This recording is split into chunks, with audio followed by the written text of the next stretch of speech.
So that's a good tool for teenagers to know as well. Like, hey, everything is for you. It's not all about you. The world is either happening for you or it's happening to you. Hello and welcome to A Home That Heals. I'm Dee, along with my daughter Bree. And who doesn't want more laughter in their home? And especially if you have teenagers. I'm just saying, we're going to talk about teenagers today. But first, remember, you know your kids better than anyone. You're the expert when it comes to your family, and God gives us amazing tools to do this. So enjoy the ideas you're about to hear with this in mind. You were made for this. We've invited a friend back that we enjoyed so much on an earlier podcast about improv and how you can use improv, that theater technique that started as a child therapy we learned in that podcast, to really help your own home heal and have more laughter. Sean, it's great to have you back. For folks who didn't hear the previous podcast, I just want to introduce you again because you're a performer, you're an award-winning actor. You and your wife, Colleen, have a really popular, fun place people can go and enjoy improv and other types of theater. It's Recycled Minds in Boise, Idaho. And you're a teacher, you're a coach, and you work with a lot of teenagers. And so when we were learning about how improv can be used in your home as really a form of therapy, I kept thinking teenagers. Okay, how does this specifically work with teenagers? Well, I know there is such a fear among parents right now. I mean, the suicide rates, the anxiety, depression, the confusion that teenagers are facing in this day and age is so widespread that I've spoken with so many parents. We've heard from you. You've written to us about how you just are not sure how to navigate this, and that fear can then just push us down when really we need joy. We need to go, we kind of need to go into battle, feeling like we are ready and prepared with some great tools. And so, Sean, I'm so excited to have you here today to help us because you always fill the room with laughter. And I am hopeful that the tools we learn today, we can go home and we can fill our own homes with more joy. Yes, amen to that. Well, I'm so happy to be here with you too. So thanks for having me back. And let's talk about teenagers. I know we were talking about before we started recording how sometimes we look at teenagers as this creature that is like, how do we deal with this thing? Well, they're not a thing. They're not a creature. They're a human being, and they're becoming more of who they're meant to be. So let's see if we can unpack how improv principles can help guide them. Kind of like in bowling. Have you ever played in bowling with like the bumper boats on either the bumpers in the lanes, right? So the goal is like, hey, let's not get in the gutter. Let's knock down some pins, right? And that's life. That's the battle, right? So those of you who are parents, you're also warriors, and you're fighting against culture. You sometimes feel like you're fighting against time, and sometimes you might be battling with your own thoughts. So let's see if we can help remedy some of these issues and help bring a home that heals using the power of improv. Oh, that's awesome. Last time we talked about listening. That's really important to this whole idea of using improv as a form of therapy. Also asking good questions and that idea of yes and, that's right. Which if you want to go back and listen to that, we really went into depth a lot more about that. But you said that you think that, the need for kids in those teenage years to have confidence and to know that they are loved, more important than ever. You have a sign that you walk into Recycled Minds and it says, you belong here. Right. I have to believe that that's really key to what you're going to talk about today. It is, yeah. Those words are often echoing in my mind at the end of a performance or of a class. It's like words that I have to abide by. It's written on the wall, right? Can't kick them out the door when they get ornery. Exactly. And we have all different kinds of people that walk through our doors, not just teenagers. So I think the two things that I'd love to focus in on is that two things that teens can hear more of is I'm proud of you and I love you. I was talking to a mom recently who's has a young teenager, and she had, I wish I could remember who said this, but she gave me a really great bit of advice. She said, I can tell my kid, I I will always love you. I will always love you, but you won't always get what you want. Right? So there's hope in that. Yeah. Right? To know that you are loved. You're just not going to get what you want all the time. You know? It's a fact of life. It's a fact of life, right? And here's the thing, like you look around this big, beautiful world that we live in, like the sun comes up pretty regularly. That's why we have the seasons, right? And we can set a watch to it practically, unless, you know, we want to talk about daylight savings time. That sounds like a good improv topic. We're going to get Thanks, Idahoans Benjamin riled up. But like the sun is like bringing life to the plants, and the trees are exhaling the things that we need to breathe into our bodies in order to live. Everything is for us. It's just not all about us. Oh, yeah. And so that's a good tool for teenagers to know as well. Like, hey, everything is for you. It's not all about you. The world is either happening for you or it's happening to you. So it's a mind shift. It's a mindset shift of like, everything's going against me. Or we can yes and this and see how we can get stronger because of the resistance, right? It doesn't necessarily get easier. We just get stronger, right? And that is such I remember being a teenager, and I was pretty perfect. I think there were just Mom can attest. She's sitting right next to you. Oh, yeah. Turn off her mic, Grady. I so remember feeling like the whole world was out to get me, you know, and that everything was happening to me. Yeah. And so how can parents in those moments when they're trying to help their children see that, or they're dealing with a really difficult moment of strife with their kids, how can they have a good conversation that helps their children walk out of it knowing, I love you and I'm proud of you, but maybe they're dealing with, you know, a kid who's lying, or a child who, you know, is getting into some harm that could really be dangerous. Yeah. Well, I'm proud of you is not always used in every situation. Yeah. But I love you can be. So if you're dealing with a kiddo who is in a situation that you are not happy with, it is just like super frustrating. You can have the conversation with them of like, what's going on here? What's the story behind this? You know what I'm saying? Tell me, I want to know, because I care about you. So give me an example. Like, I love that line. What's the story behind this? So the story behind the behavior?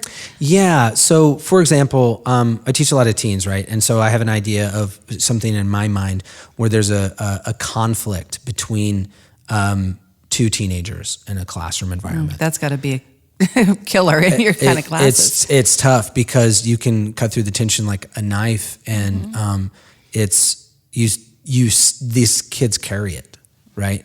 And I've had situations where I'm like, you two, I need to talk with you after class. So message your mom and dad and let them know that you're going to be of 10, 15 minutes having a chat. And so I sit them down and I start with this compliment sandwich, essentially, right? I start at the beginning with encouragement, honesty, love, and praise. So I'm starting with praise, and I'm like, you guys are brilliant. You are some of the most brilliant kids who've walked into this class. And I love watching you guys play. I love watching you perform. And then I start with the critique, right? So here's the thing, you guys. There's something going on. There's some sort of frustration, tension between the two of you. And I can feel it, and I know everyone else can. What's the deal? Let's see if we help me in seeing how we can iron out this wrinkle so that you guys can continue to crush it and hit out of the park scenes and make each other look good because you've got it in you. And maybe if we could move forward with a little bit of forgiveness and grace towards the other person, as if you're in their shoes. Does it work? It is a hard pill to swallow, but it's been working. Wow. Yeah. And so I have to continue showing up, being aware, being present, and checking in, seeing how they're doing. Yeah. Right. And I can do that on an individual level. Like I can take this kid aside. We'll call this boy Kenny, right? I can take Kenny aside and be like, hey buddy, you did really good today in class. How's it going with Sarah? Or whatever. How'd it feel today? Was it better? Yeah, I think it was better today. So it's little by little, right? It's not a brains are miracle still overnight developing. thing. No, it's not. Yeah. And if I'm patient and if I'm kind, then they can be too. We're showing them the way, right? So, and so I praise them on the moments that I want more of, right? Good job, man. I noticed that you had an idea. You were going to jump into a scene, and you noticed Sarah was going to jump in too, and you let her go. And normally, like if this was last week, dude, you would have just cut her off. You know what I'm saying? So Kenny, good on you to practice chivalry. Good on you, because I know you had a brilliant idea, but you let her go. Oh, Sean, that just gives me chills because it is a script in a way. Because I like that you said, this compliment sandwich, that can something I can plant in my brain and think then, okay, how do I start this? What's the middle? What's the resolution? Right.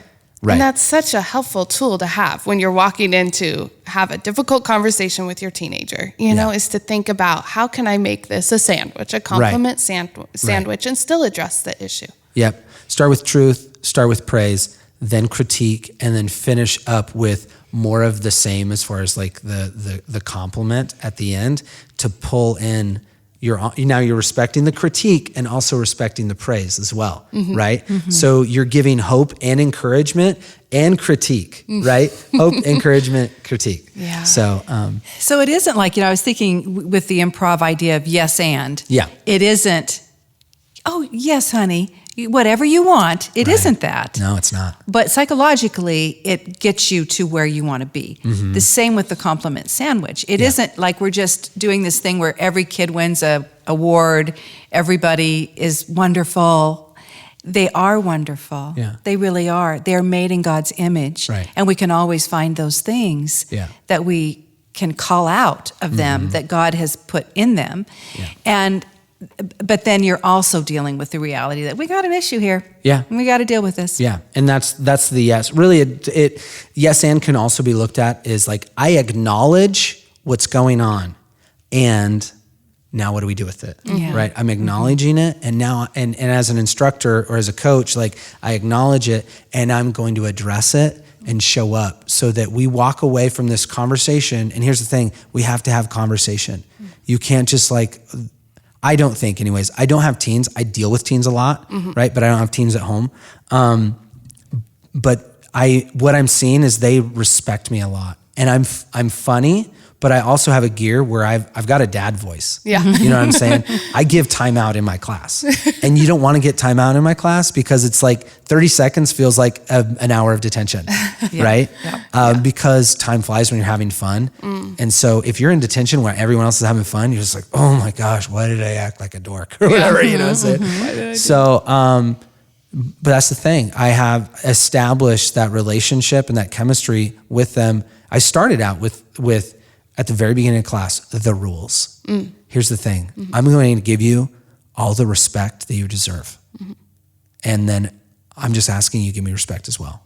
This can be the most fun that you've ever had in a classroom environment. And for most of you, it will be. Yeah. But you have to remember that it's not all about you. There's other people in here and I care for them as well. I'm going to have your back, but I'm also going to have their back as well. So let's not infringe on other people's ability to create. Our job is to make others look good. And we do that by listening and yes-anding.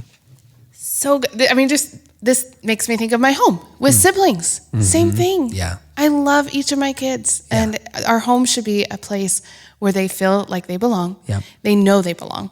And where they can be creative and loved and enjoy and feel safe. Yeah. I'm going to switch gears here because I have a question. You work a lot with teenagers. And here's something.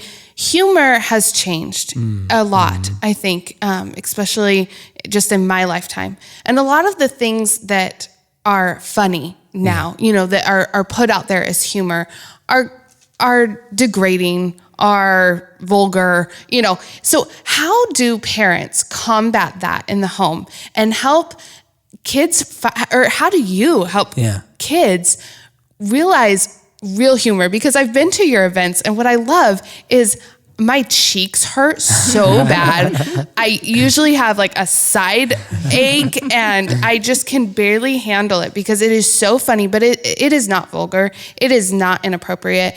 You have brought back true humor. So how do you do that in the classroom? And maybe that'll give us parents some ideas how to do that at home to help create a more joy-filled space, especially maybe if you have teens that are just kind of grunters and right.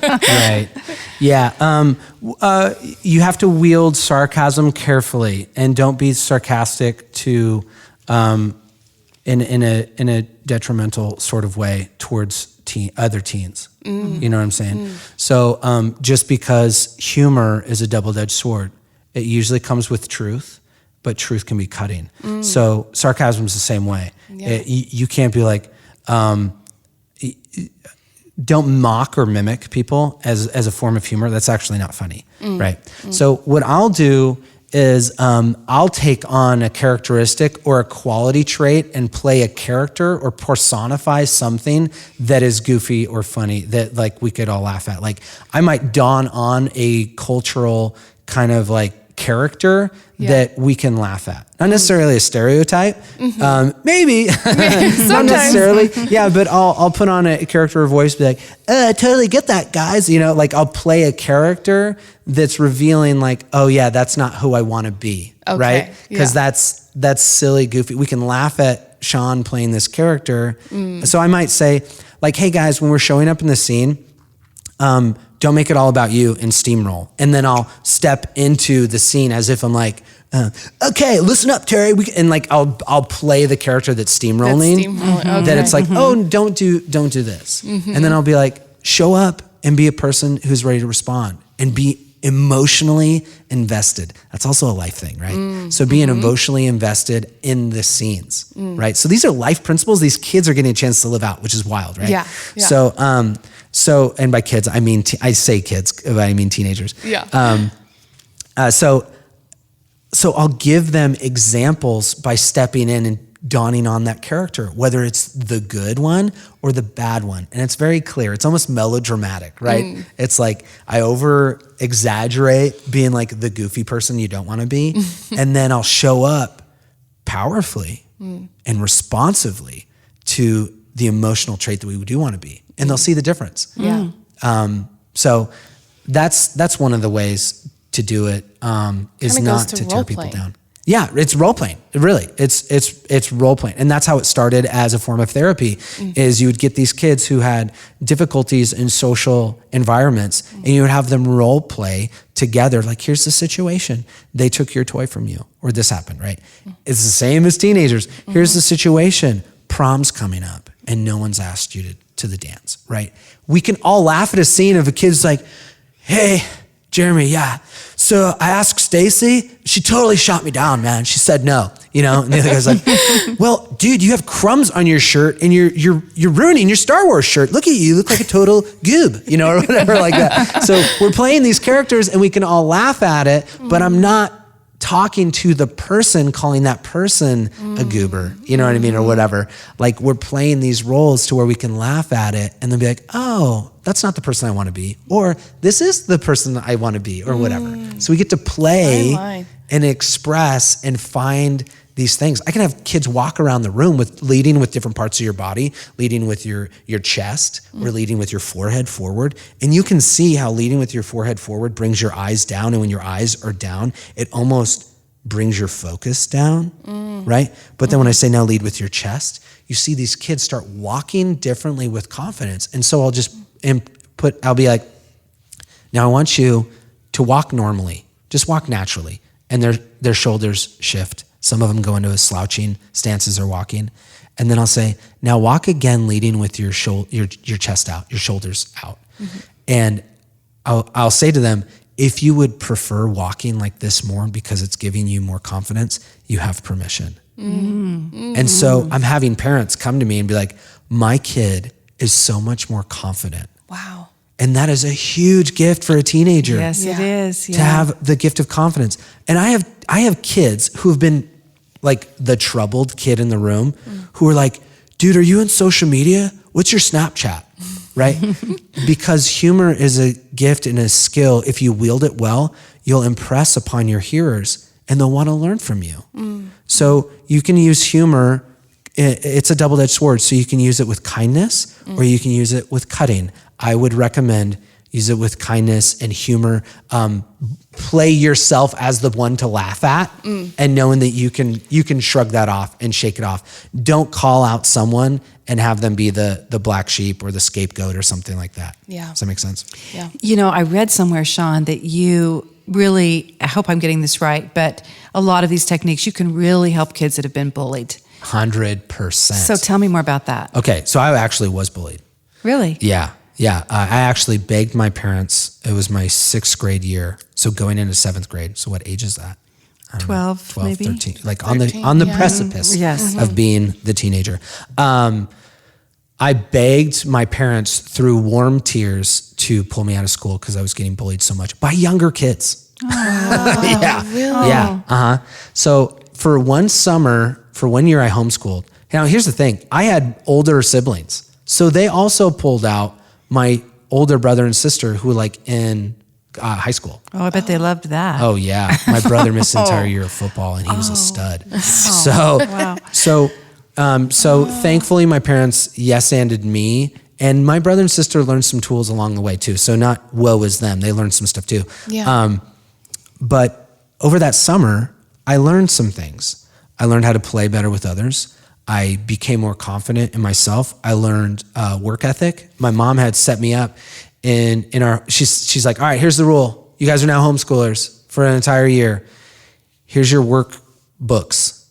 If you get your work done for the day, the rest of the day is yours to play. And so my brother and sister would be like, all right, let's crank out our homework. Get it done and so quick. the entire afternoons would be ours. Yeah. Or we'd crank out our work throughout the week and have a longer weekend, you know? So it instilled in me some work ethic. So when I came back to school, I had grown, I had matured, but I also had learned some things about humor because where we were at, we were following my job. He was a construction guy. And so we were following my dad to job sites in Montana. We were living in a trailer, at these different RV parks. And I'd make friends with these other kids who lived in this campground, and we would play and we would do stuff. And so I learned how to make new friends. And so when I went back to school, I just grabbed the tools that I had and I started playing these characters. Or at the time I started doing imitations of our teachers. And at the time I was like, that's fair game. You can imitate a teacher. So I'd imitate these teachers and they were pretty good imitations to where I remember having like I almost had this outer body experience as I'm doing an imitation of a teacher and these kids standing around me, these other teenagers standing around me. And I'm like, oh my gosh, you used to pick on me on the school bus going home. Oh my gosh, you used to punch me in the arm when we were in recess or whatever. And I realized humor was a gift to where they wanted to hear more of what I had to say because I was giving them the joy of laughter, right?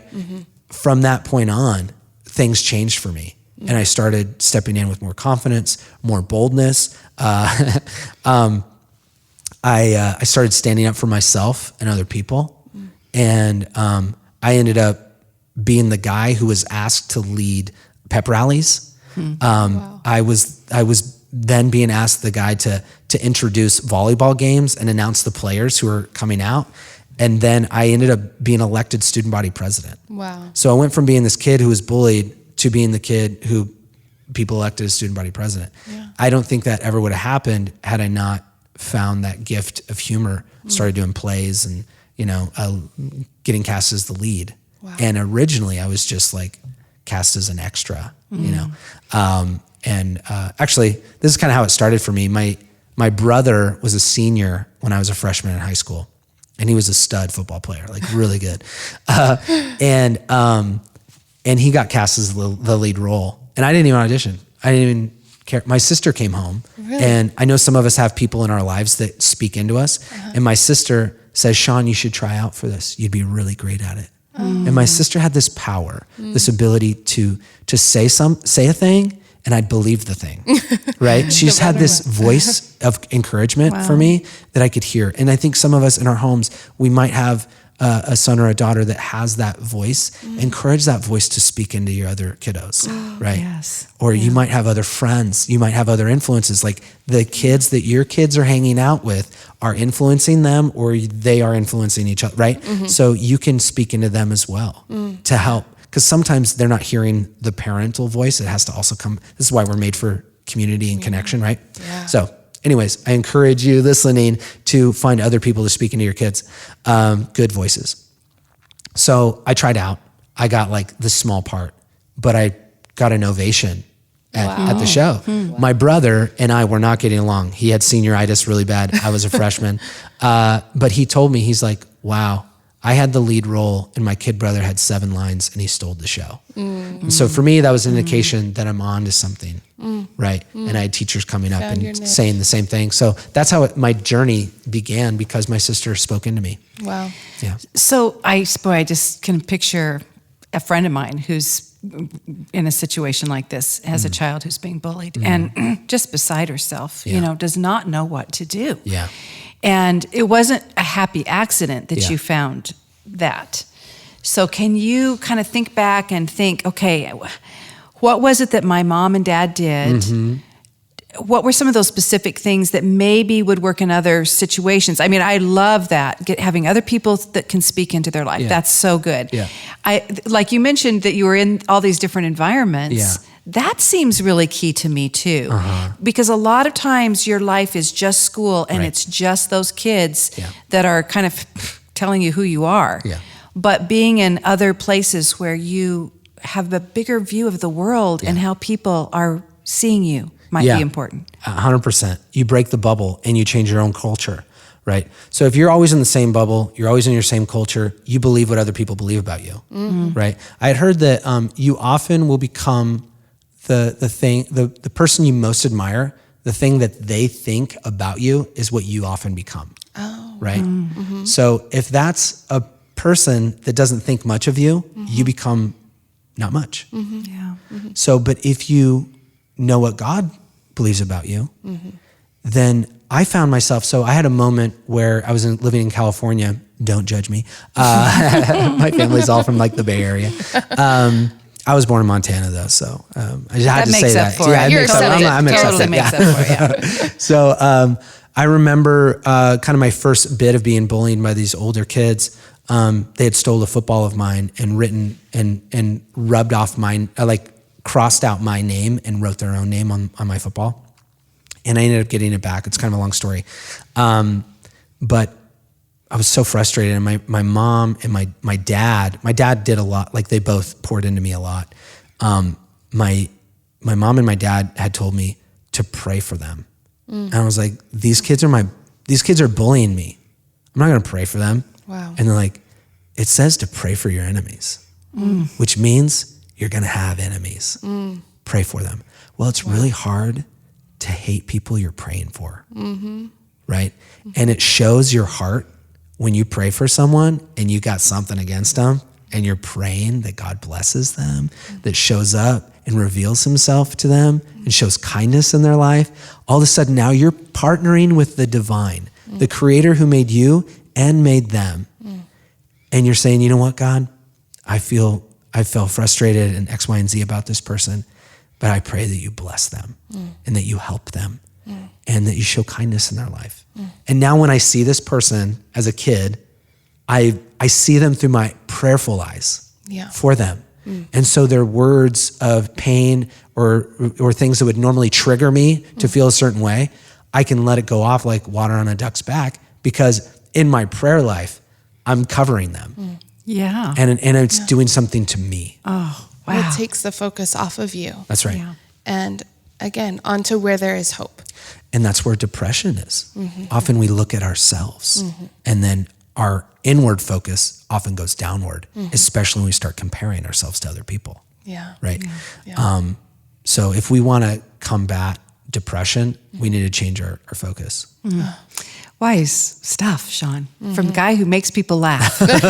So good. And so, you know what? I want to do a little commercial for you right here, because a lot of a lot of us as parents, we're looking for ways to get our kids plugged into good things. Yeah. You teach classes to teenagers. Yes. So, okay, give us the full meal deal. What do you do, and how can people find you? All right. Well, I teach an 8-week course on improvisation, and it's once a week, and it's a 2-hour class, and we teach it next to Boise and Garden City at our venue, the Creative Space. And at the end of 8 weeks, these teens put on a show in front of their family or peers. Oh, wow. And it's wild and exciting. These kids love it. And also they learn some things about themselves along the way. They gain some confidence. They're on stage with the lights on in front of other people, and their job is to make others look good. So they're learning how to play well with others. It's incredible. I just had an improv jam last night. So I'll explain that in a second. So if you want your kid, your teenager to take an improv class, go to our website, recycledmindscomedy.com, click on our kids and teens link or tab, and you can sign up for the class. It starts in February. So again, it's an 8-week class. They put on a show at the end, and we have different levels as well. I've got kids that are growing so fast. They're 16 and getting parental permission to go into our adult class because they're doing so well. Oh, that's neat. And again, it's a family-friendly atmosphere. Yeah. And it's positive. You've already heard from Sean. You know that he's going to be building into your child's life in this program. Yeah. So thank you for sharing that. Yeah. And, I think that's the other thing. It's really good to know who's teaching your children. Yes. And I can fully 100% say if you connect your child in any way to Sean, if you just take your family and go to one of their fun nights and let them see what this looks like, and then maybe try to emulate it at home. I mean, there's a lot of things you can do, a lot of ways you can really make this a part of it. And improv is all around the world. I mean, people do it, and it's a wonderful thing. Yeah, so recycledmindscomedy.com. That's right. Correct. Yeah. And then I know you're on all the social I'm media on all the platforms, socials, probably more than us. the gram, the Book of Faces. I'm on it all. I'm even personally, I'm on Twitter as well, which I don't do that very often. But Instagram and Facebook are probably the easiest ways to connect besides our website, recycledmindscomedy.com. Okay. Or the Sean Hancock. The Sean Hancock. If you want to follow me on Instagram. Yes. If you need a good laugh, follow him and definitely just connect, because there is so much joy to be found when you see what Recycled Minds does, and to get to see the kids grow and learn in that capacity would just be awesome. I can't wait till my kids are old enough to do it. So, okay, Sean, thank you. Thank you so much. We're going to find reasons to bring you back, because this has just been so rich and so helpful. And I really think you've brought hope to some families that need it right now. Yeah, we would love to thank KTSY for sponsoring this podcast. This is just so awesome that we get to sit down with these great people who can speak truth and life into you as you are parenting and looking for those God-given gifts that will help your families to heal. Remember, you were made for this. And you can connect with us at ahomethatheals.com or on Facebook or Instagram at ahomethatheals. We love to hear from you. So share what you're struggling with. Share what your wins have been. And we will continue to encourage one another here on A Home That Heals. A Home That Heals is produced in partnership with 89.5 KTSY. To find out more about them, go to ktsy.org.